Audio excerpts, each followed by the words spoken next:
This Squirecast podcast episode is brought to you by the Deadly Faith Podcast. Hey, heathens, I'm Lacey. And I'm Lola. And if you're deconstructing your faith and love true crime, then you need to subscribe to our show. On this podcast, we explore the world where religion and crime collide. We venture deep into cults, serial killers, and much more. Now, this world isn't full of sunshine and rainbows, but it's a world that needs to be explored. We're excited to bring truth to light, so get ready for some deep dives and some funny commentary as we tell these religious true crime tales. The Deadly Faith Podcast is available wherever you listen to podcasts. Hey, it's me. She's a former mayor. They're a former evangelical pastor with dissociative identity disorder. These two like to talk about the topics you're not supposed to talk about. They might cause you to perspire just a bit, but they'll definitely make you inspired. Let's talk religion and politics, and what spirituality and emotional well-being look like in a post-evangelical world. This is Paul and Ashley on Evangelicalish. It's a big signal to our amazing listeners that we played the open this week, because last week we're like, no, we can't. We are a little more spirited this week, shall we say. Last week we're like, don't play the peppy opening. This is like the worst day in a long time. So yeah, we were in a little bit of mourning last week. Yeah, last week was rough, but here we are. We're playing the open. That's a good sign. And where in the world is Ashley this week? Okay, I find myself in our nation's capital tonight. I am in Washington, D.C. I've been here since Monday and flying back home tomorrow. And if you're watching this live stream or you're watching a recorded video, you can tell that I'm in front of a hotel window and like you can see the back of my head. So now I'm very worried that I didn't style the back of my hair today, but hopefully not visible too much to all of you. But yeah, I'm in my hotel room and yeah, it's late here. It's 9:00 at night. So we be tired. Yeah. So you're learning what it's like to do the show on the East Coast. I know. We expected so much of Jim Fallows, who joined us last week. If you haven't had a chance to download and listen, you really should. Jim Fallows is one of the most respected and hallowed chroniclers of U.S. democracy, worked for Jimmy Carter, still stays in touch with the family, writes for The Atlantic, has lived overseas for a while. And we had him on with us last week, giving us his hot takes from the election. It was a very sobering night. So that is available to download and listen to. And very interesting that he saw Christian nationalism coming way back in the Jimmy Carter administration. So it's like and there wasn't such a word for it back then, right? But like as you've been kind of like pulling on these threads and figuring out where did this version of Christian nationalism in the US, where did it start? It's like we were seeing it like it's about 50 plus years ago. And he's like, yeah, I remember the moment. Remember he told that story. He's like, I remember when we walked into this one event and I heard this one thing, and like that was the beginning of kind of everything's changing. So yeah, pretty crazy. One other thing before we want to get to our guest and have plenty of room, but did you see the picture? I saw the picture, I think in the New York Times, on the New York Times website, of Joe Biden welcoming Donald Trump to the White House today. The answer to your question is no, I did not. And there is a whole reason for that. But say what you will about that picture. Well, I sent it out in the announcement that about this podcast as well. And it struck me as, I don't know if I could do that if I were Joe Biden. I really don't. I got you. But that we're talking about Trump as the Christian. What's that? Flip the switch, play the role, just like play the part, right? Yeah. Yeah. I mean, was he doing that, or was Biden being a Catholic? Was he doing the love your enemies thing and being kind even when it hurt? It was painful for him. Whatever it was, it looked very Christian what he did It looked very greet at the White House the very man who didn't do the same for him 4 years ago. Oh my God. That was very Jesus-like. Thank you, President Biden. Can I tell one? And then there's a part of me that's like, is he handing over the keys to the kingdom to the guy who will never give them back too, so it was just a whole mix of emotions. Also, not just the keys, but apparently the remote control on the weather. Like, did that happen today? Well, Matt Gaetz is now nominated to be our Attorney General. We are definitely living in the upside down world, but we should get to our guest and get their input on this too, don't you think? Dark rabbit hole, y'all. So we're gonna try to stay focused and bring some really wonderful conversation and resource to where I think probably if you're listening to this, you probably are right now. So yeah, let's get to our guest. So Joe Weston is with us, and Joe is in Washington, D.C., just like you are, which is great. And Joe is going to talk to us about Fierce Civility, which is the name of one of his books, which is one of the Amazon bestsellers in 14 categories. Joe has a career that spans 30 years in the fields of conflict prevention, leadership, stress management, communication. He is a highly sought after facilitator, coach for individuals, corporations, government agencies, and nonprofits around the world. His organization, the Weston Network, the nonprofit Fierce Civility Project, has clients like NASA, the World Bank, Oxfam, Booz Allen Hamilton, PBS, just amazing work all over the world, and has served as an adjunct professor at Georgetown University.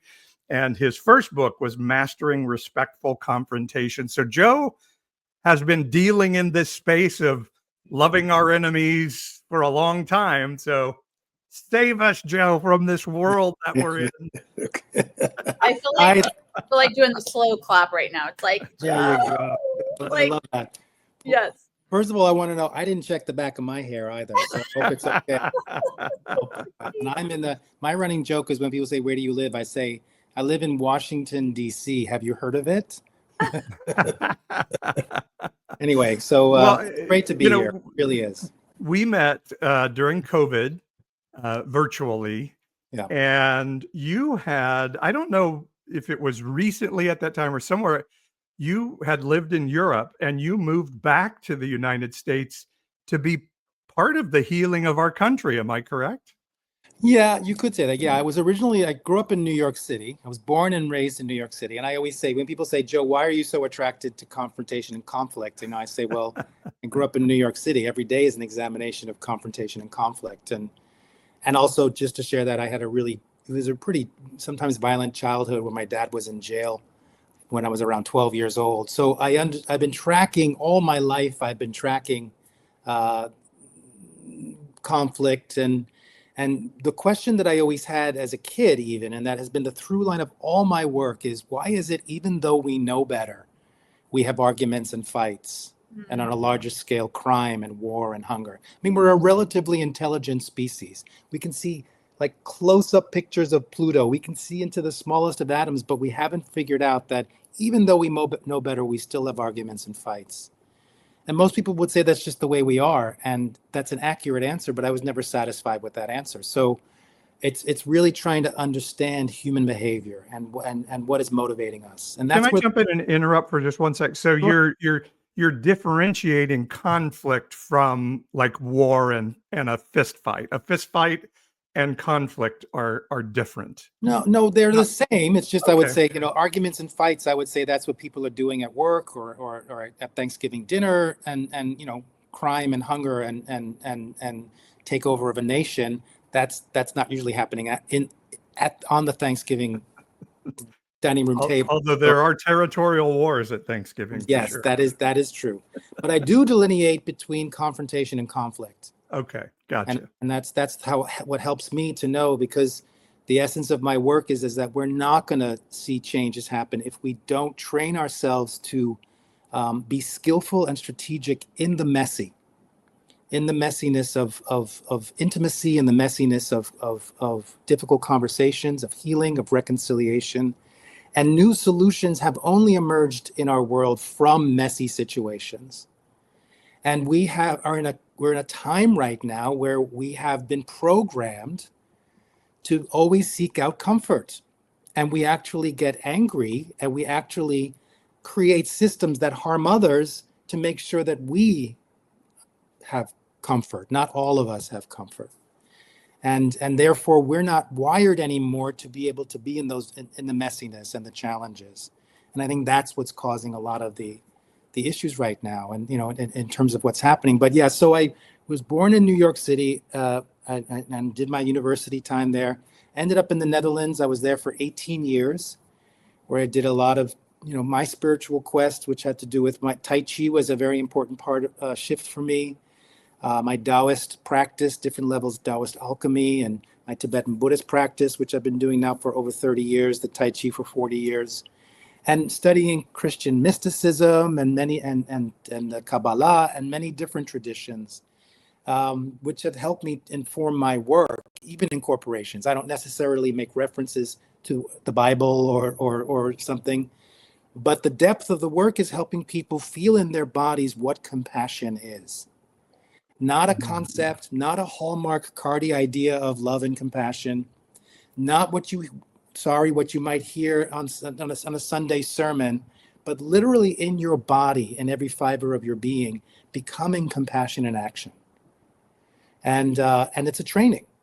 People train for years, and I've been training for years, because part of that training is overcoming a lot of our conditioning and a lot of our instant need to fight or flight or freeze, or our need to be an aggressor or aggressive or passive. I mean, there's a lot of things about that, but that's the nature of the work. And I did a lot of work in the Middle East, working with women's rights organizations and understanding what's happening there, and in Asia and in Eastern Europe. And I always say I'm most proud of the fact that I worked for years with severely wounded combat veterans in this country and incarcerated men. And I learned so much from the combat veterans and understanding the depth of compassion in action, of a commitment to loyalty, the commitment to true sacrifice. And I just said this the other day in a post for November 11th for Veterans Day. They can't choose who they're fighting for, right? If they're racist, or if they have problems with transgender people or whatever, or religion, they can't say, I'm going to go out onto the battlefield and only fight for those citizens. They're fighting for all citizens, and they do it fully. And I think we all could learn something from that, to be able to transcend that. Okay, so I could literally ask you like 1,000 questions in the next 30 minutes. Like everything you just said is a trail that I want us to go down. Sure. So I'm just imagining like folks who are, downloading, listening to this podcast. I mean, we're coming off the heels of this election. We are, feeling more divided as a nation probably than any time in our lives. Maybe we've heard stories about similarly divided times, but I don't think we've lived through such things. All the stories of how people are processing the election results last week, whether they are triumphant because now they believe Jesus is the president of the United States, or they're like, some of our family members crying and planning to move to Europe and feeling so betrayed and feeling so personally betrayed and affronted by the electorate last week. And then a bunch of us that are just in the middle, like, what the fuck do we do? So help us. Like, that's the sort of the finger painting right now. It's like all this stuff is on the canvas. Can you, what do we now do? And let's start with that. Well, I tend to start broad and I'll get specific, to give a context, that, I do a lot of, you mentioned I worked for NASA and I love working with engineers, because my work is really about, if there is a problem arising, there has to be a root cause to that problem, right? That's root cause analysis. Engineers love that, even in human behavior. And one of the subtitles for the respectful confrontation work is respectful confrontation. It's never about the dishes, right? So there are deeper issues, and that's where the healing and reconciliation happens. That's where deepening relationship happens, when you can get past the initial thing that you're fighting over, and somehow think that after 10 years of telling the person the same way, you didn't do the dishes, you should do them, that this time it's going to be different. when it never is, to consider maybe we need to find a way to get in here and see what's under this. Mm-hmm. So what is the context? And, I've been tracking this for years now. The first work was respectful confrontation, which is more about how do we confront aspects of ourselves or those are close to us to get to deeper relationships and new solutions. But I was tracking that the world was shifting and that the bullies were really being rewarded and that we were losing a sense of what could be some sense of civility. And that's where I started developing the fierce civility work. And what I was tracking is a global situation. There's so much change and transition that's been happening. And if you are not skilled or aware of that and don't have a map to get through the transitions, then you are just stuck in a fight, flight, freeze response. And what that causes is it causes us to close our hearts. Our hearts cannot be open if we are in a fight, flight, freeze response. So the world system has done a great job of keeping us dysregulated so that we can't access our hearts. And when I mean access our hearts, I mean access our wisdom. Not just our feelings, but access our wisdom. Because if it's our intellect is not helping us, we're using our intellect to justify the genocide of people around the planet. It's not our hearts that are doing it. If our hearts are open, we wouldn't for a second allow that to happen. So we're in a world system that is doing a great job of keeping us dysregulated and is keeping us isolated and separate, which is making us feel powerless and helpless. And I say to people that the most rebellious thing that we can do, really revolutionary thing we can do, is train ourselves to keep our nervous systems regulated, our own self-care, and radically reach out and deepen relationships you already have, and seek out new relationships to create new alliances in surprising places. That is key right now because we're so polarized. So, the work I do is to identify internal polarization that's causing stagnation, and external. And, one of the ones you've already mentioned is that we're stuck in a pattern of we either have friend or foe, right? Loved one or enemy. And, we're good at loving our loved ones in a sense, But one of the things I've said for decades now is that if only hanging out with people were going to solve our world problems, we would have solved our world problems. It's not working. Mm-hmm. We have to engage with others and get different perspectives. So the pivot, and then you have people who say, love thy enemy. That's too scary for people. And for some people who have been marginalized and oppressed for centuries, why should they have to love their enemy? Right. So that's why we're not seeing the love happening. So what I say, I'm always finding a pivot. That's where my martial arts comes in. We get in the stagnation of love thy loved ones, love thy enemy. We're in a stagnation. The pivot is love thy stranger. Okay. That if you sat down and did an inventory, how many people would be on your loved one list? Maybe 100 to 1,000. I'm not sure. How many enemies? Generally speaking, would be maybe 1,000. There are 8 billion people on this planet.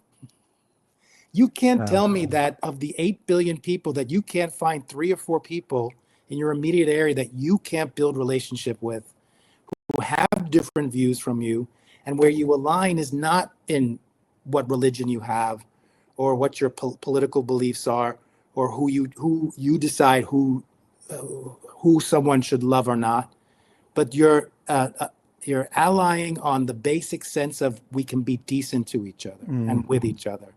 Basic values of respect, of dignity. If I can jump in, I love that because one thing I'm hearing from Christians now is, Romans 13 says that God puts people in authority, so you have to pray for President Trump now. And I'm like, I didn't really hear you guys saying that the last 4 years, but but it's like you have to love your enemy. And I love what you say there, because I just was talking with somebody today and they're like, well, that's really easy to say when you're a white person. But for some of us, we don't have that luxury. We don't get to do that. And I love that. And their job. And it's not their job. Right. And so that's really cool. And I What you're talking about, I think you talked about in your TED Talk. Can I show this clip? Would that be a good time to show this in your interaction with Sam, the prisoner now? Sure.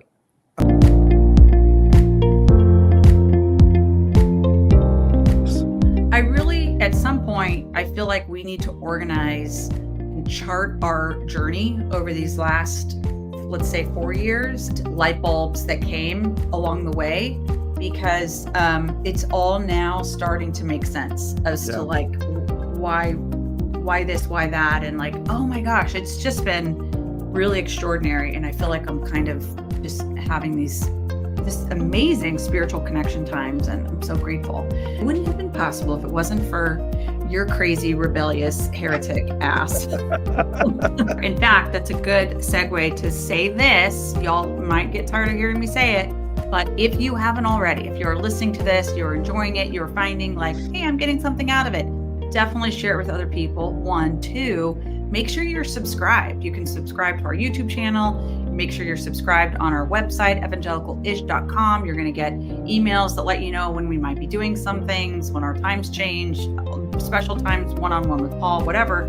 So please do make sure that you've subscribed. And for those of you that this is really just a good alignment for, and you're like, yeah, I believe in these people and I believe in what they're doing, then help us out and support. It's $5.99 a month. And believe it or not, a little tiny bit like that goes a long way. And if gosh, we need another couple hundred people to do like $5.99. It really does help, and it makes a huge difference. And also, there's just something powerful about, if you believe in something, being able to put a little bit of money towards it. I think there's something like a really cool connection that happens there. So do please consider supporting us.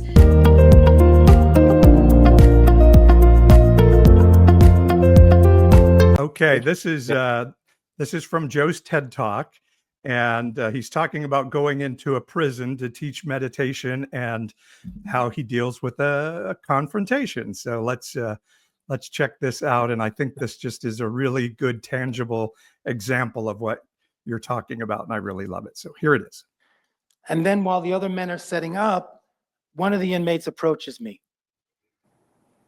My name's Sam, and gives me the rundown about how he's been leading the group before me. He then says, that's my seat over there, pointing to a chair at the front of the room. You could sit over there. And over there is back with the rest of the chairs where the other men will sit. Now, Sam knows that I've been invited by the prison to lead and teach the group meditation, and that this is most likely not how I would have organized the space. He's clearly establishing himself as the alpha. I feel all the men's eyes on me. My fight, flight, freeze response is fully activated. And I know that the choice that I'm about to make will determine the success or failure of my future work with these men. So what do? Do I get up in Sam's face and say, I decide where I sit? Yeah, I don't think that would go over very well. Or I guess I do what I've done so often in the past, which is back down, be nice, and say something like, oh, okay, Sam, no worries. I'll sit over here. But wait, does that really solve the problem? How can I effectively teach and gain the men's trust if Sam's calling all the shots? Come on, Joe. There's got to be other options. Okay, here we go. Hey guys, before we get started, I just want to say how excited I am to be working with you, and I really appreciate your dedication to learning and self-development. And Sam, I'm grateful to you for being such an important force with this group. Okay, that seems to lower the tension a bit. Now, I'm really looking forward to sharing these meditation techniques with you in the same way that I learned them from my teachers in order to give you the most authentic experience. And I look Sam in the eyes. Are you open to trying that? Okay. Well, in that case, I'd like to slightly rearrange how we're sitting. They agree. Great. Okay, so everyone grab a cushion or a chair and let's sit in a circle. Now, I purposely choose a spot that's 90 degrees from Sam's chair in order to pivot away from that point of tension. And then I say to the group, I'd like to save the spot next to me for Sam. We all look at Sam and we fully exhale, take our seats, and get started. That first class I taught was so beautiful. Okay, I think that's yeah. Okay. Yeah. That was my first. The context was that was my first visit. I ended up spending 4 years with those men, and it was so beautiful. The work we did, we became like brothers. Yeah. And that's the nature. That's the nature of the work. Yeah. Can you backtrack just a little bit? Because I really want to make sure I'm tracking with this. It's come up a lot in like Paul's and my conversations. Like, explain again how when you're dealing with historically marginalized people, and like the pain, that like the truth of all of that, and then our national context and like wokeism is dead and like all this kind of stuff. Like, explain again that it's not the job of the marginalized folks to help bridge. I struggle with how to put together those conversations in our own community, let's say. Yeah, I'm not sure if I'm the right spokesperson for that, but just from what I've learned a lot from people I've worked with who are doing remarkable work, and what I hear from them is that I saw a meme somewhere that said slavery was not a black problem, it was a white problem. That why should it be the victims who are the ones who have to solve the problem? That's basically it. And because it's usually the marginalized people who are doing all the hard work to educate, to change, to transform. And when is it the time of people who have the privilege or in the power to be able to stop and say, okay, maybe I can let go of some of my need to hoard all of the power and share it, and just find collaborative ways to do it. It's tricky though, because, and this is a lot of what I think is playing out right now, is that one of the things that one of the questions, this title is about reviving the global heart. And I just want to say that, for me, that's an important concept that I bring up in Fierce Civility. The global heart is the human family. And that we have always been and always and currently are and always will be completely and fundamentally interdependent and interconnected. We've never not been. And and thinking that we are not is an illusion. The illusion of separation. And that's what's causing the harm, is the othering. And not just othering from the perspective of race and things like that, but simply the fact that we place people in categories. And part of the work of getting out of our heads and into our hearts is that those rigid labels, they fall away. They don't exist in the heart.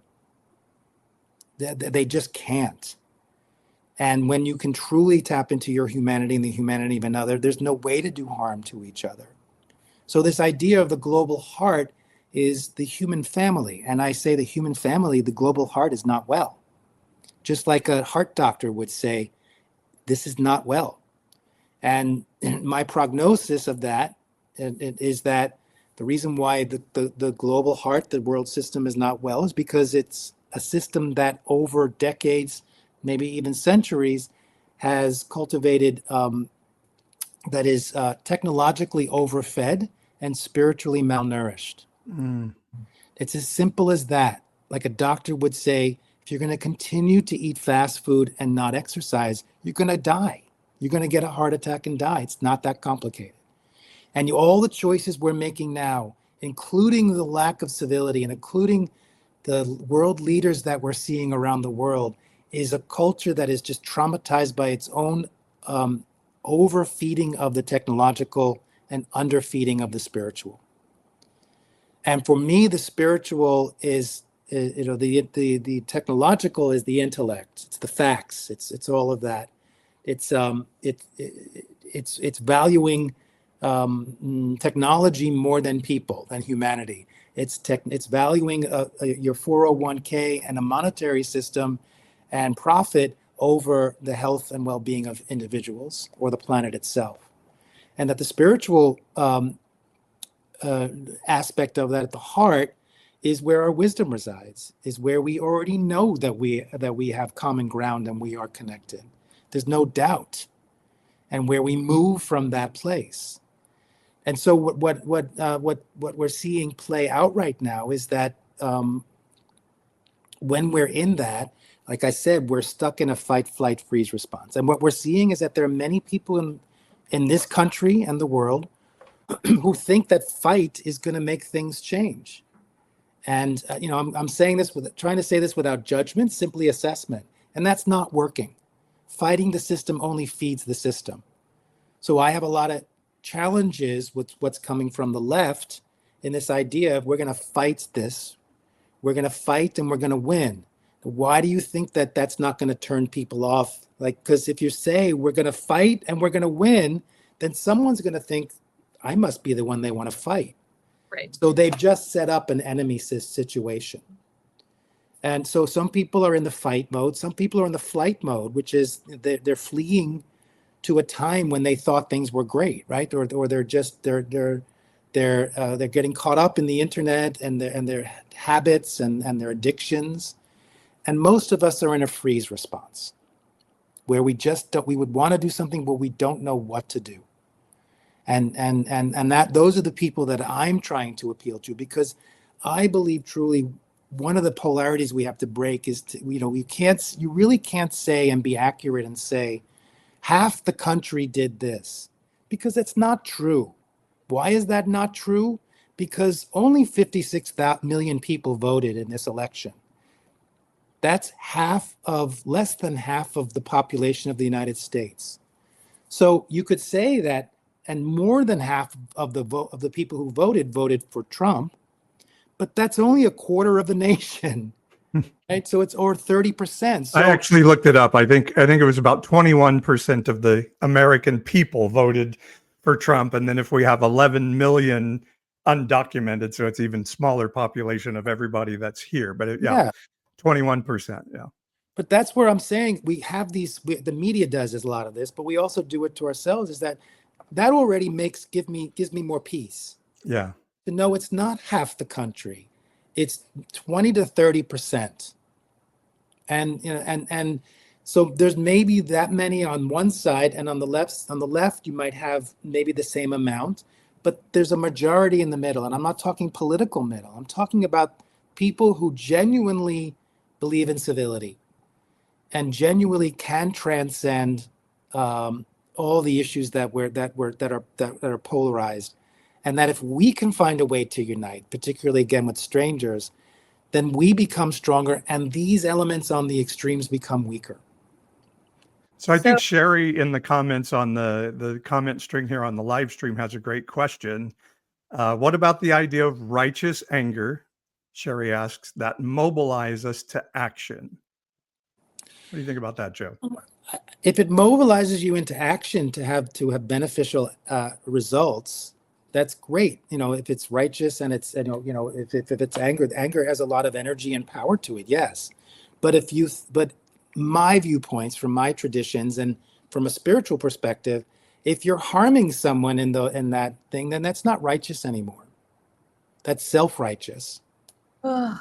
That's contradictory to the very thing you're probably trying to fight for. Can you just say that again, that it's the difference between righteous and self-righteous? Yeah, I'm just saying that now. Is that, I don't know, I would have to, is it Shelby? I'm not sure. I missed Sherry. I love the question. And I would love to know more what you mean by righteous. But from when I hear that righteous anger as a concept, if that gets you off your couch, if that gets you to vote, if that gets you to meet some strangers and connect with them and create a deeper union with people that are different, if that gets you out to support people and to help shift the pattern of lack of civility to civility, do it, great. But many of us are using this sense of placing ourselves in the role of victim. I think that's the big issue right now. Yes, there are people who are victimized and who are oppressed, and I'm not referring to them. I'm talking to people who take on the stance of victim. What that does, unfortunately, there's violence in that, because if we truly believe we're victims, that somehow gives us the permission to justify harming others, or creating more fight in that. And I would say, from my traditions, that's from a spiritual perspective, that's not righteous anymore. If you have to fight to protect, if someone's coming at your children and you have to protect your children, I don't even think that's righteous anger. I think that's just a genuine sense of protector to say, not my kids, which is fine. I'm not talking about that. So I'm curious what you guys think about that. Well, it like Ashley said, we have this conversation on an ongoing basis of, and I hear a lot of people often saying, the people that voted for Trump, they think they're doing the right thing, or the, and so, to go to an extreme example, the guys that flew the planes into the Twin Towers thought they were doing the right thing. They believed they were doing what God wanted them to do. Hamas on October 7th, I'm sorry to use this as, but they believed they were doing what they needed to do to protect their family and their people. And so it's hard for me. And again, I apologize. I know it's hard to make that comparison between a Trump voter and the October 7th attackers. And so please forgive me for that. But that's my point, is using this extreme to say, sure, people often think they're doing the right thing when they are harming people. And even my feed on my social media has ratcheted up exponentially since the election, with people saying terrible things to me. They have been enlivened by this. And so I don't know, I guess it's, for me, it's sometimes is that desire to be the holy middle, giving space for people to do terrible things. Well, no, I'm sorry. You have to set your boundaries. The number one thing is you feel safe. In any encounter, you want to feel safe, and whatever you need to do to feel safe. I mean, I would say that I don't know if a lot of people who voted for Trump are actually saying consciously, I did the right thing. I think they just said, I'm voting for what I feel is in alignment with who I am. It's not a question of right or wrong for them. And again, that's another polarity where we get stuck, where we get stagnation. There is no question in here of right or wrong, because that's never going to solve it. All you're going to do is just basically judge. That's it. It drives me insane that people are still saying, oh, that's so terrible what he did or didn't do. Yeah, you knew it is terrible, but what are we going to do after they just get stuck in the judgment?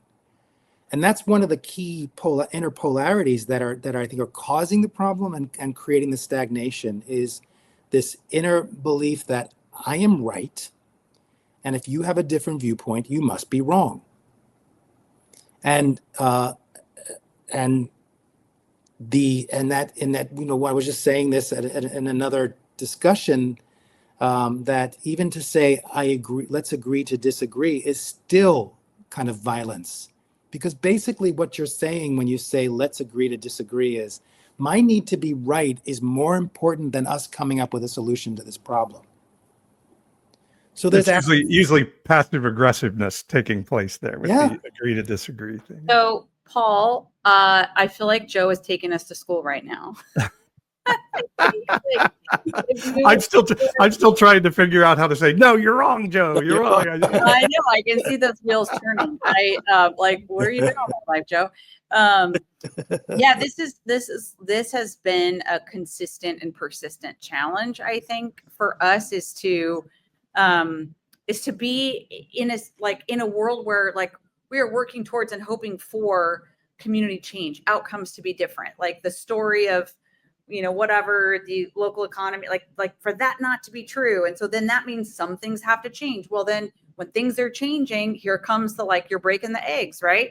And then so-and-so, such and such powerful interest group says no, don't break my egg. And then we're like, what? How dare you?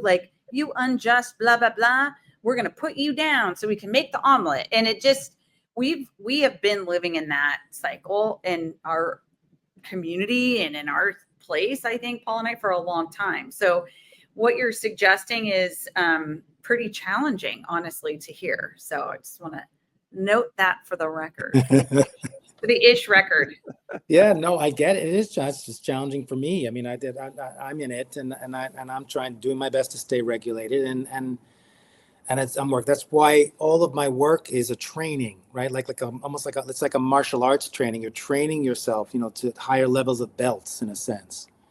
And and that idea, even if you take the martial arts metaphor a bit further, is that if you just start martial arts and you have a basic background of kicking and punching and blocking and things like that, defending, you're not going to go to a top competition where the best masters in the world are competing. You're going to compete at your level. And I would suggest the same thing in where we're at right now. Don't get into conversations with people where you just know it's not going to go well. Start with small bridges. John E. Powell from the Othering and Belonging Center, Belonging and Othering Center Institute says that. Start with small bridges. Who can you bridge with? And this is the basis of what I'm seeing happening right now, is that people have created these factions, and it is causing a stagnation. And it's allowing the forces with the power they're doing a great job of not looking at them. Yeah. Yeah. I have one more kind of follow up to the last 10 minutes, some of the big things I heard you say that I'd love to just kind of double click on for a second. So I heard you say okay, only X% of eligible voters actually voted. So there's a whole bunch of people who didn't co-sign on this person or didn't think this way, et cetera. And that's interesting. I mean, I guess in some ways intuitively I could see just go find people to connect with. But I'm wondering there is a really significant and important role in even those who are very animated on their political side, the, pro-Trump, the anti-Trump, whatever. I think we do actually have to also connect with and shift in those spaces too, because it's just so animates the public square. I don't think we can just set it aside and go find people who have been kind of out of the loop and try to engage them in a new and different way. So how do you think about let's imagine in the case of the political right, there's a religion that's connected to it. And there are decades and decades of faith leaders and spiritual leaders telling people things that lead a person to a conclusion that now your duty, if you love Jesus, you will vote for Donald Trump, and you will turn the other way and ignore all these other things because God uses asses, because he used Balaam's ass, and on and on and on. So we're dealing with Balaam's ass was a donkey. He didn't literally use a guy's. Well, all of us in fourth grade, that word. When the preacher said Balaam's ass, when you were a kid, there was a lot of fun to having the King James version of the Bible. Yeah. So, how would you go about? Let's say it was your assignment to work, with the city council that had four of 7 members that were Jesus said, Trump, I am that. You cannot take my Trump from me. And then you had 3 that were judging. What would you do? Well, if you were advising? You've got, first of all, you got to get people's nervous systems regulated, right? So, when I'm working with things like that, where I'm working with opposition in groups or factions or something, there's a whole process that goes on before you even just start discussing the issue, right? You got to teach them skills. You got to get people back into their bodies. You got to get people regulated, create some kind of sense of guidelines before you even start. And I think one thing we need to think about, what Trump has done so well, is that he is so deep in our psyches now, and we forget that he's just as impermanent as everything else in the universe. Yeah. Right. So it's not just about him, right? So from a world perspective, Europe is upside down with a lot of things that are happening there. They're terrified, and the level of polarization is also extreme. I'm working with colleagues and friends in Italy and the Netherlands and in different parts. The fear of Ukraine being so close. I fear for my friends in Gaza and what's going to happen now, and in just different parts of the world. This is a global trend where people are in such a fear state, and fear is being manipulated. So I would start there, and to just help, to just start from this perspective. That the people on the extremes, you're not going to get them to shift their viewpoints. So the question is, how do you get them to a point where they could just establish some level of basic respect to remember why they're working together, and to get back to that, not ignore it, but simply take the power away from the extremes of all of that. One of the things that I say with this work is, how do you confront a bully without becoming a bully? And that's what I'm worried about in this global heart that is not well, is that many of us who are good-hearted people and do have spiritual practices and come from a spiritual place are being pulled down into a way of being. And we may not go out and harm others or oppress them, but the things we think and say also has impact. And I think that we all have to take a sharp look at what's happening. And I think that people on the left certainly have to do that. What the question that I think will shift everything in this country, a little bit of hyperbole, but is I would say to the extreme left, to the woke, to the progressives, the majority of the voters voted for Trump. Some of them are in that, what you're talking about. Can we call it a cult? Whatever. Cultish, for sure. The cultish mob. It's a religious requirement. Yeah. So, and but there are a lot of people who aren't in that, like what you're naming, Ashley, who still voted for him.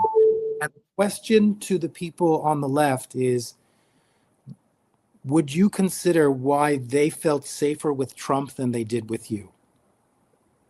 I think if they can ask that question, we can ask that question. They can, and truly spend time trying to think, what have we done, or how have we approached something, or how have we said something that people who are reasonable voted for Trump and not us? Why do they feel safer with him than with us?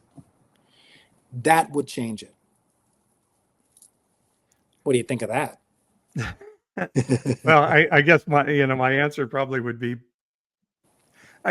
because there some of the post-mortem that I'm hearing from people on the left, or even the center left, or the anti-Trump Republicans, are, we saved him from himself 4 years ago, and maybe we should have just let him trash the country, so people would have said, because a lot of people are like, oh, you're saying he's this, but he was president before and he didn't do any of these things. And so in some ways, I think even asking that question, and this may be where I am cynically at this moment, is we don't have shared information space to work from anymore. And they're going to say, I'm scared of socialism. I'm scared of communism. I'm scared of illegals I use taking over the country, all of these things that aren't really happening, that, yes, like you say, I guess what you're saying is they've been able to be manipulated with fear by the right,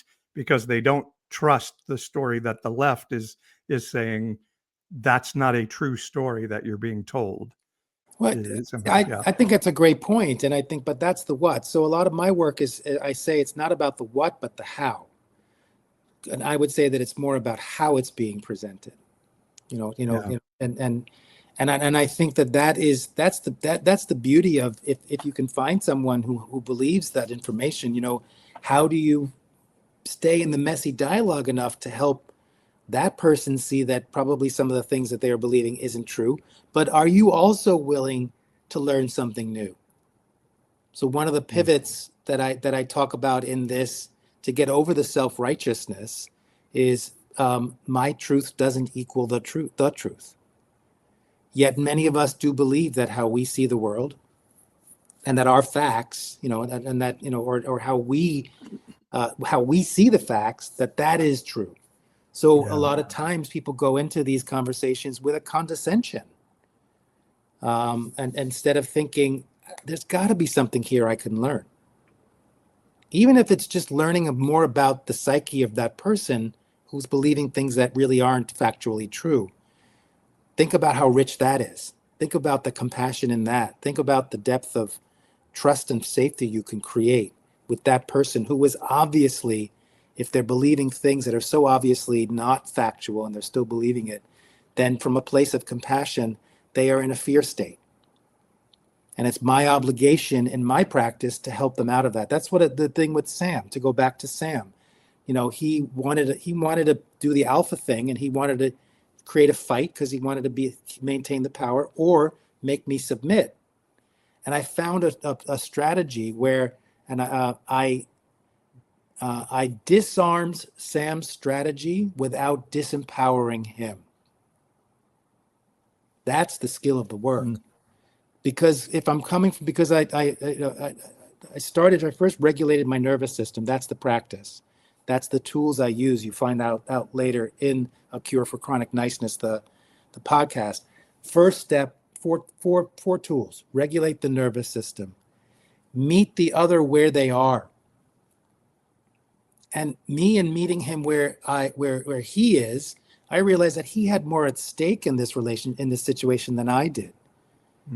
So I wanted to find a way that I can still stay in my power and still help him, because he was obviously the leader, the alpha of the group.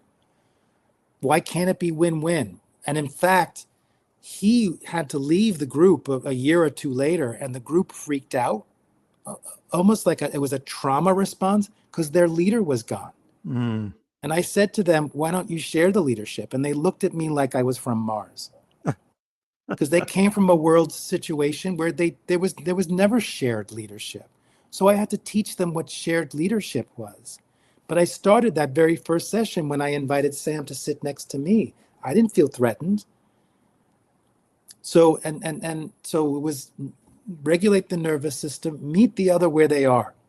So how do you talk to these people who are believing that Trump was destined by Jesus? How do you meet them where they are? I don't know. I don't know that world as well as you do. I'd love to be in conversation because I'm always interested in seeing what's behind all that, and to see where we can map our ways to each other's hearts. And from there, anything is possible.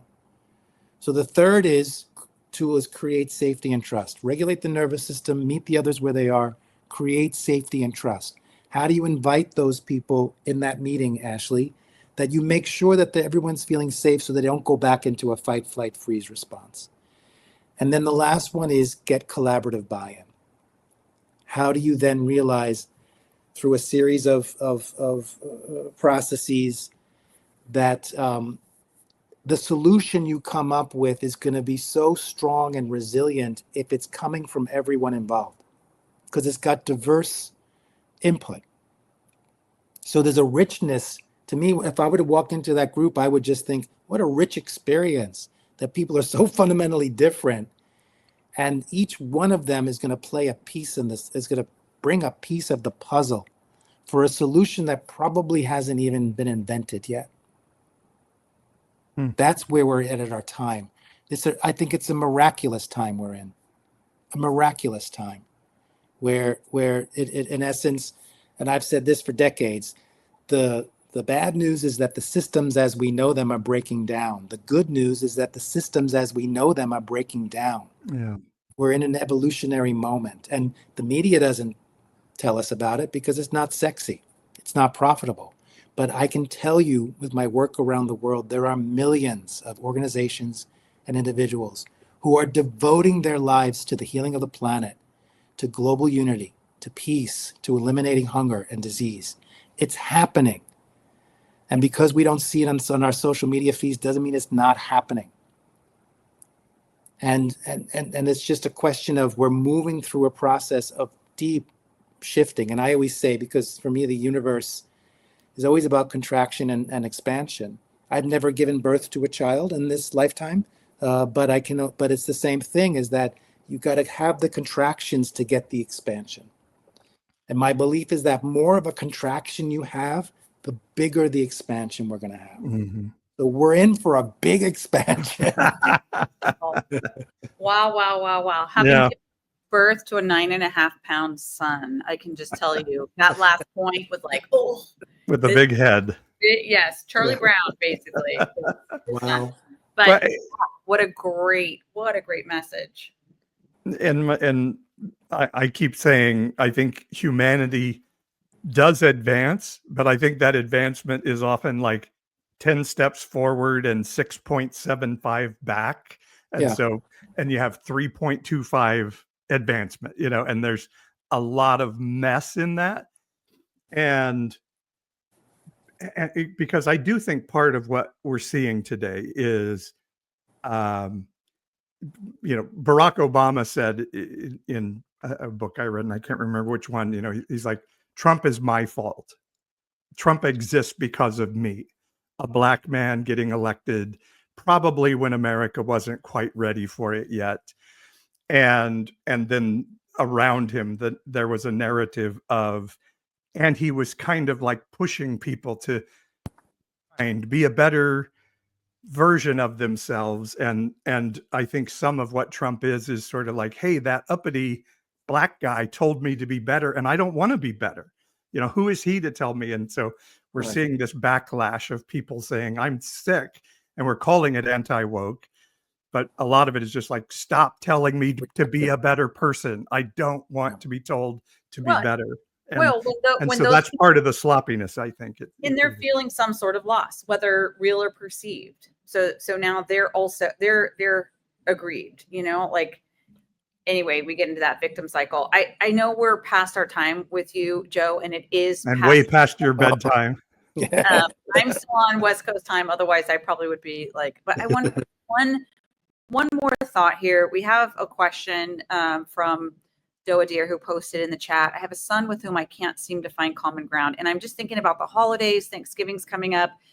This is going to be a hard couple of weeks / couple of months for people like re-engaging with their families over this really divisive stuff. Like, just a couple of words of advice for people who are like want to see that that pattern reverse in some way. Well, there's a lot of things. I usually put out some points for that. First of all, is make sure you feel safe.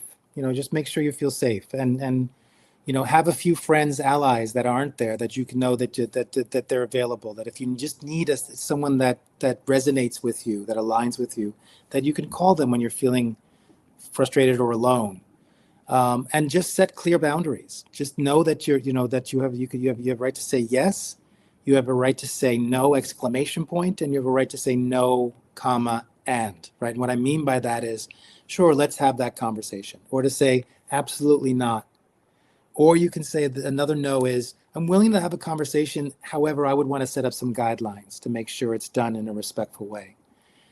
And I also say is that, I've coached people in this who have had situations like this, where in the end, at one point when it was getting heated, is to just say, I just want you to remember I love you.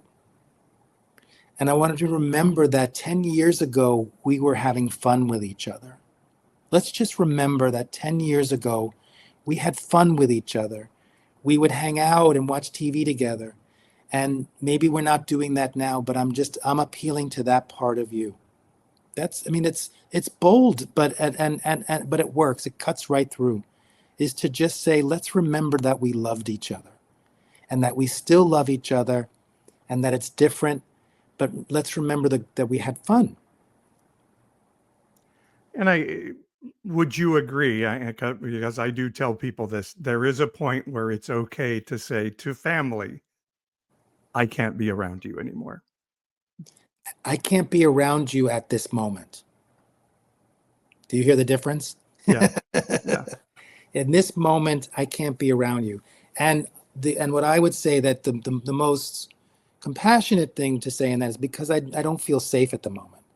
It's not because I think you're a bad person or you're evil. That no, right? That's not in alignment with probably who you are. Not you, but someone who says that. But to say right now, so close after this election, I am in such a fear state. I can't be around you right now. I hope that changes. And if you want to help me change that, if you're really concerned about me and want to be with me, and I can see that you really want to help me help create safety and trust, I'll do it. But right now I can't do it. in this moment. Well, good stuff, Joe.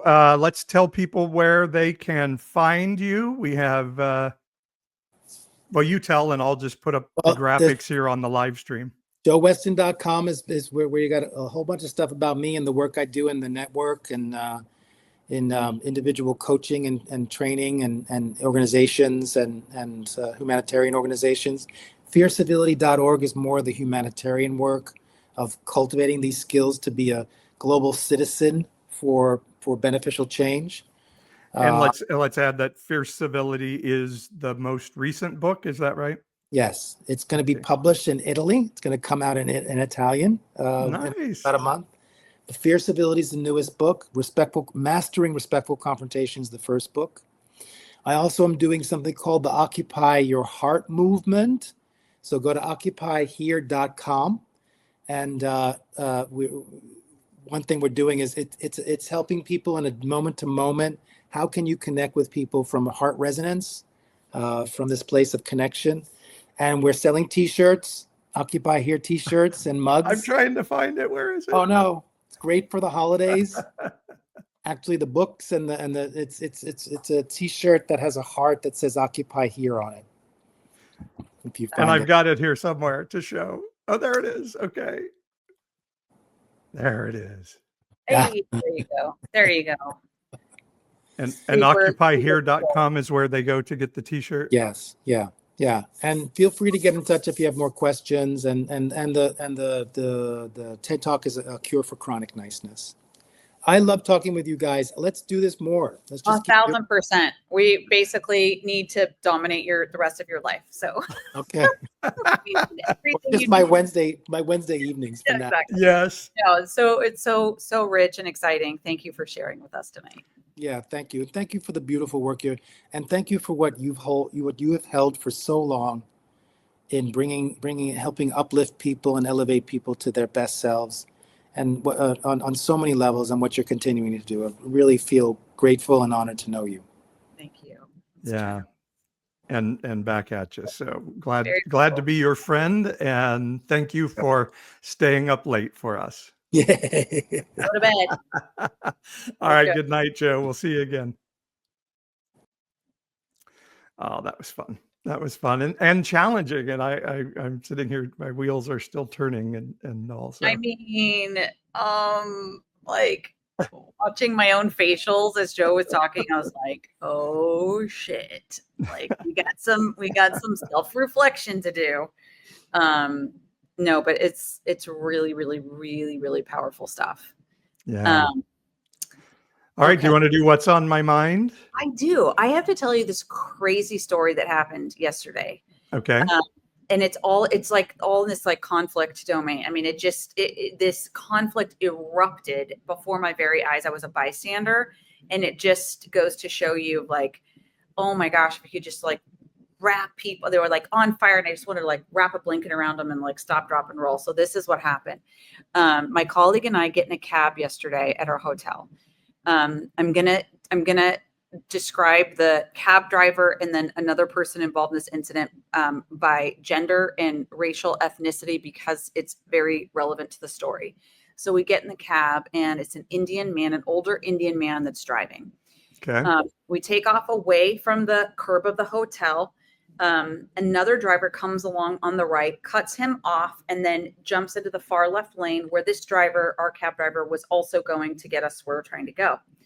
The person who cut him off then comes to a screeching halt in front of our cab driver, and before flipping the U-turn, rolls down the window, leans out the window. It's a black young woman, and yells at the cab driver, "Back up."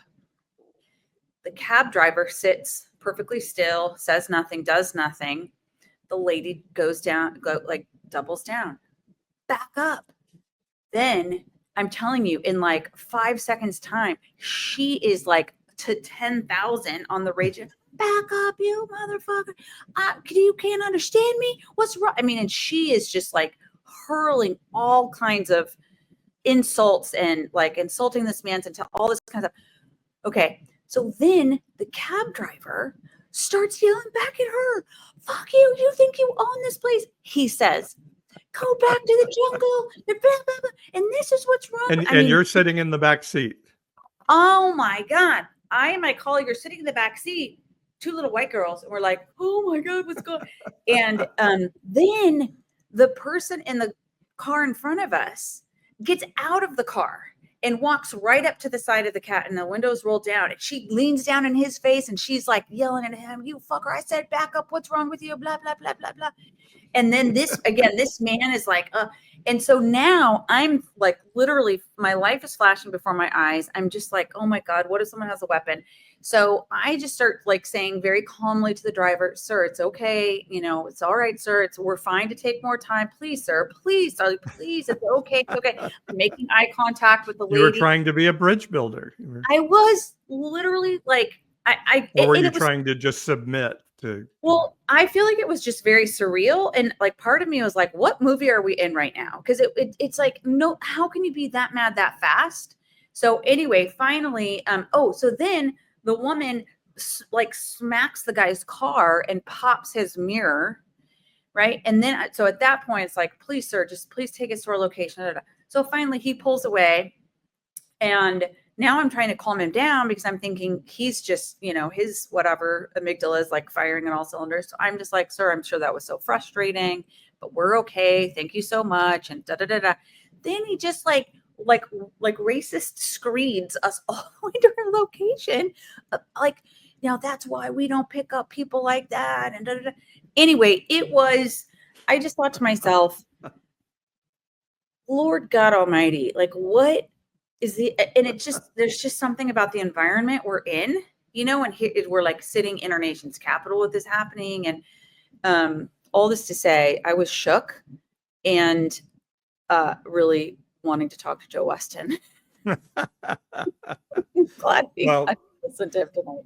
Well, you know what our daughter says, who is now living in New Jersey after most of her life being a West Coaster, is in New Jersey, as you're driving, you're much more likely to get honked at and cussed at on the road, but they're actually much more courteous drivers. LA. She said they get over it quickly. It's like, they just get over it. And then like, you'll pull up next to them and be like, hey, what's up? Like they rage and then they calm down. So it's possible that's some of it, but in fact, the cab driver said, something like, I'm sorry you had to see that. He says, we deal with that all the time. So again, I think that was like a racist thing too, but like, we deal with that all the time. I'm used to it, but I know that was scary for you. And, at that point, we're just like, get us out of this flippin' cab. Interesting. Oh, wow. Okay. That was an intense day yesterday. Well, what's on my mind is the humorous side of what the next 4 years is going to look like from a political perspective at the national level. So we can look at, and you and I are on a text string where people were talking about the fact that Matt Gaetz, Matt fucking Gaetz, the guy that got something done to his face that has made him look like the Joker, is going to be nominated to be the attorney general, the top lawyer in the country. And so I was thinking about like, okay, this is horrifying and he's going to do terrible things. But at the same time, it's like a horrible, it's almost like Schitt's Creek. It's like Green Acres. It's like you're in this unreal world where everybody is doing crazy, nutty things, and you're the one normal person going, wait a second, somebody's going to stop this, right? Like somebody's going to say, there's no fucking way Matt Gaetz should be the attorney general, right? Like somebody's going to step up and say, this is ridiculous. And I just feel like that's the bizarro upside down world we're going to live in for the next 4 years. And so there's a part of me that kind of wants to find humor in it, even, and maybe, again, that's me talking from a place of privilege that I can do that. But it was so bizarre. I almost can't think of anybody worse that Trump could have thought yeah, let's pick that person to be AG. I can't really process. Like I cannot ingest and like really evaluate and internalize and consider that. And it's been interesting the last couple of days. I've been here in DC with some really amazing nonprofits, kind of think tank, community development type groups, and to a person, the reaction, because these headlines are hitting. We're in these meetings, and these are people that have been involved in leadership circles all over. A Fox News weekend morning show host as Secretary of Defense. Yeah. Okay. So what I'm hearing from people, it's a surprise to me, is basically like, I cannot do shock and outrage for 4 years straight like I did one. I can't do it. I'm not going to. And you know what? That's kind of like the shock and outrage fueled, like that's the like own the libs thing. It fueled all that. So there's a weird, just like, well, let's see what happens next. It's a very different reaction, I would say, than what happened last time around. Well, I was listening to the Bulwark the other day, and they were like, maybe everybody effed up, stopping him from burning it all to the ground 4 years ago. Give him the leash, right? Just go. Yeah. So now maybe give him the matches and the gasoline and turpentine and rags and say, yep, have fun, brother. And, now, I feel like, though, we very quickly moved on from the very soulful, balanced moment we were having with Joe Weston. So I'm doing my like meditation like posture right now. And that's why I was trying to look at it from a humor perspective of like, you can't make this stuff up. This is, and I struggle with a show like Schitt's Creek because it's very funny, but my justice parts are like, wait, no, that's not fair. You can't do that. Even as a kid watching the, Roadrunner, I was like, I want the coyote to catch him at some point. That's so funny. I felt that way too, actually, as a kid. Always like the underdog, come on, let him have a win. Right.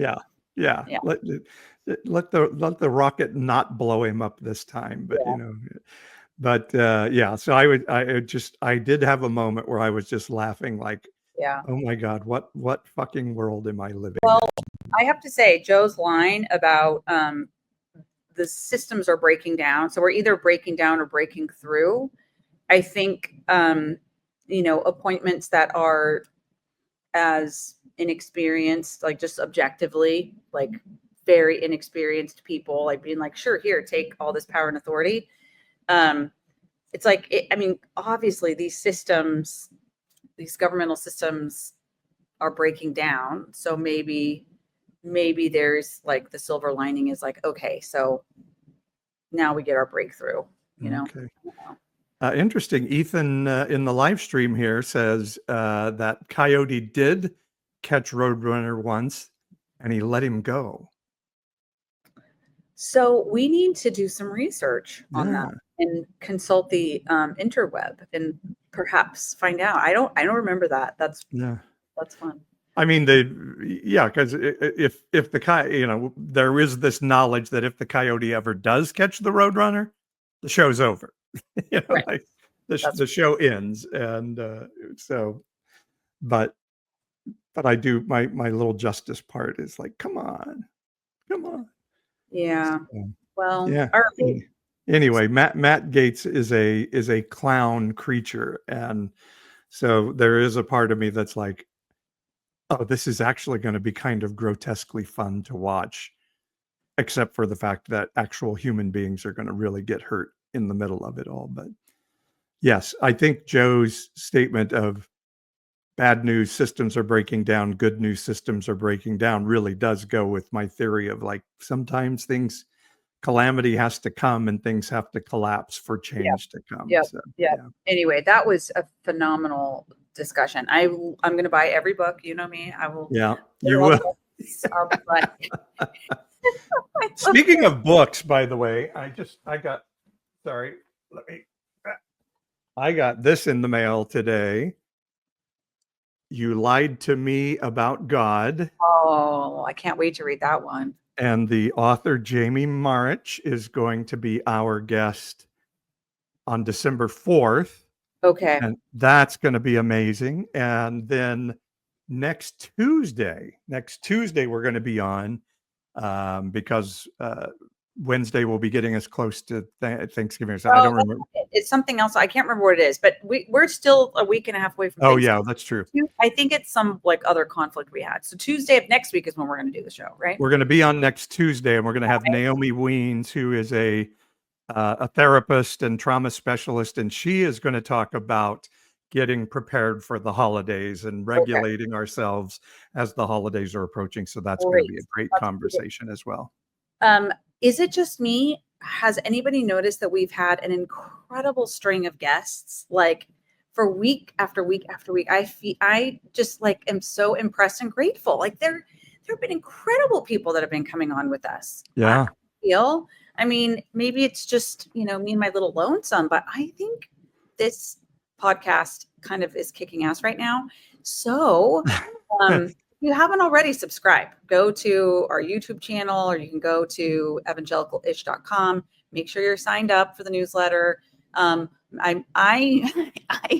have become the person who makes the appeal every week, because in my day job, I'm actually a fundraiser. I love to ask people to give to things that are in alignment with their spirit and their heart. If it's not in alignment, you should not give. But if you're finding that this place is a place of alignment and connection for you, then you should really consider giving. $5.99 a month. It's just a little tiny bit that goes a long way. What we do every week is pretty cheap, but it's not free. And we're coming out of pocket. And we'd like to be able to cover our costs and even be able to compensate at least Paul's time a little bit for putting all that he does into this space and this show. So consider $5.99 a month. And it'd be really cool to say that, like, I don't know, maybe 20 or 30% of the people who regularly download also support us. That would be an amazing thing. But again, only if it's in alignment with your heart. Because if it's not, we don't want your money. We want the connection and the alignment. So there you go. I did the pitch.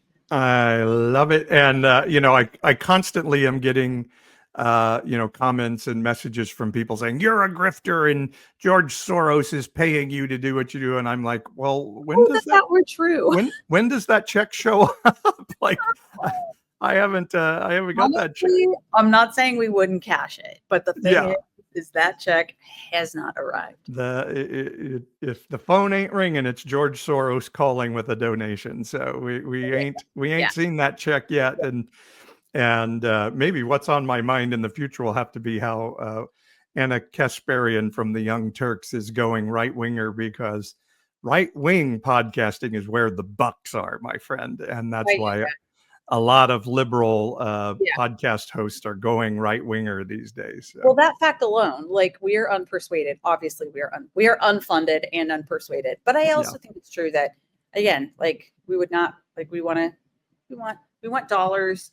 I believe, like, money has emotion and soul tied to it. So, like, we only want to be partnering with people whose hearts are aligned with ours anyway. So anyway, yes, that Stephanie says what in the chat, like, question mark, exclamation, question mark. Yeah, we'll have to cover that next time. Yeah, we'll talk about that. If you're looking for information on it, you can go to the Sam Cedar and Emma Vigland Majority Report, I think is the name of their podcast, and they've been talking. Do they still have her on the Young Turks though? Like, with this coming out? I think so, but I think it's getting tenuous, and I doubt she's going to be on there much longer. A little expose, which I'm so sad, because she's brilliant and it's really talented. And I really did love the Young Turks, and it's fallen apart. But I do like Sam Cedar and Emma Vigland over on the Majority Report too. So we'll go there. And there are good podcasts out there, but I am now really starting to try to say, okay, what can I even listened to a true crime series the other day, because like what can I listen to other than political podcasts, because I'm a little bit done right now with I know. As much as I love Tim Miller, I'm a little done with the Bulwark. I've been off for a week. Like, I have not been listening to my usual, and Paul knows this. I love all caps, highlight, underscore. I love me some Morning Joe. You do love Morning Joe. And you know what? I haven't been able to watch. Like, I just can't. I'll get back to it, but I can't. But I will say one thing, like crime. Yeah, this is an interesting. It's kind of a crime story, but it is also a little political. I found this really great podcast by Tortoise Media called Elon's Spies. Oh, wow. Spies. It's only 3 episodes. It's very good. It's done by some British journalists, and it's kind of a little twist. It's still very relevant, obviously, but a little twist on daily consumption. Oh, wow. Yeah, and I love, Slow Burn has 10 seasons of really amazing stuff. And so there is good stuff out there. All our favorites, Slow Burn. What else do we love? Throughline. Throughline has really good stuff. Prequel, all the Rachel Maddow stuff is brilliant beyond. So well done. Yep. Okay. We did an extra little what's on our mind, what we're listening to. Well, and I was going to say one other thing, and Stephanie, I'm sorry, Stephanie, I didn't get your question in front of Joe necessarily about the fear of, real fear of harm coming in the season. And one of the things I'm seeing from people like the Bulwark and even from Morning Joe guests is, we've got to stop focusing on things like trans issues. Nobody cares about that stuff. And that's why we lost the election. And I think first off, I think that's untrue. And I think that is a backlash of things we're going to see in this season where people are like, we got to get more mean like the other side, and I hate that. I think it's not kind of the way to go. But anyway, we're over time, and I guess it's late for you. Yeah. Okay. Bye, everybody. See you Tuesday of next week. And again, don't forget to subscribe and support evangelicalish.com. We are grateful for all of you, and we're getting through all this together. So thanks for joining us tonight. Yeah, and if you go to ish.com and click on the schedule, I'm getting better now at putting ahead who's coming up, and so you can always go to YouTube and click subscribe, and then have that notification bell that will tell you when we're on live, and never miss it. So love y'all. We'll see you next Tuesday. And you can listen to this on Apple or Spotify and all the places.